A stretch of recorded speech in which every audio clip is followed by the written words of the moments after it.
20,000થી ઉપરની રોકડ રકમ આપી હોય ને ચેક બાઉન્સનો કેસ દાખલ કર્યો હોય તો આ વિડીયો ખાસ જોજો, કારણ કે આવો જ એક કેસ નામદાર સુપ્રીમ કોર્ટમાં આવ્યો છે। હવે આ કેસની વાત કરીએ તો ફરિયાદીએ આરોપીને 9 લાખ રૂપિયા રોકડ આપ્યા છે અને આરોપીએ સામે એક ચેક આપ્યો છે। આ ચેક બાઉન્સનો કેસ દાખલ થાય છે। ટ્રાયલ કોર્ટે આરોપીને કન્વિક્શન કરી દીધું છે, એટલે કે સજા કરી દીધી છે।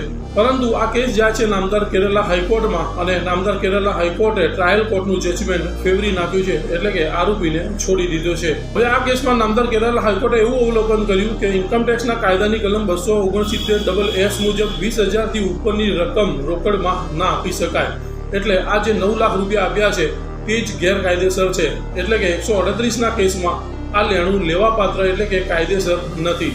આવું અવલોકન કરીને આરોપીને છોડી દીધો છે, પરંતુ આ કેસ જાય છે નામદાર સુપ્રીમ કોર્ટમાં। હવે આ કેસમાં નામદાર સુપ્રીમ કોર્ટે આરોપીને ફરીથી કન્વિક્શન કરી દીધું છે, એટલે કે સજા કરી દીધી છે અને સાથે એવું અવલોકન કર્યું કે ઇન્કમટેક્સનો કાયદો અલગ છે અને નેગોશિયેબલ ઇન્સ્ટ્રુમેન્ટ એક્ટ અલગ છે। જો ઇન્કમટેક્સના કાયદાનો ભંગ થયો હોય તો ઇન્કમટેક્સના કાયદા હેઠળ પગલાં લઈ શકાય, દંડ કરી શકાય, પરંતુ આ દેવું કાયદેસર નથી તેવું ન કહી શકાય। આવું અવલોકન કરીને આરોપીને ફરીથી કન્વિક્શન કરી દીધું છે, એટલે કે સજા કરી દીધી છે। એટલે મિત્રો 20,000થી ઉપરની રકમ રોકડમાં આપી હોય અને ચેક બાઉન્સનો કેસ દાખલ કર્યો હોય તો ઇન્કમટેક્સનો કાયદો ચેક બાઉન્સના કેસને નડતો નથી। આવા જ લીગલ અપડેટ્સ અને અવેરનેસના વિડીયો જોવા માટે પેજને ફોલો કરી લેજો। આ રીલને સેવ કરીને તમારા મિત્રો સુધી શેર પણ કરી દેજો।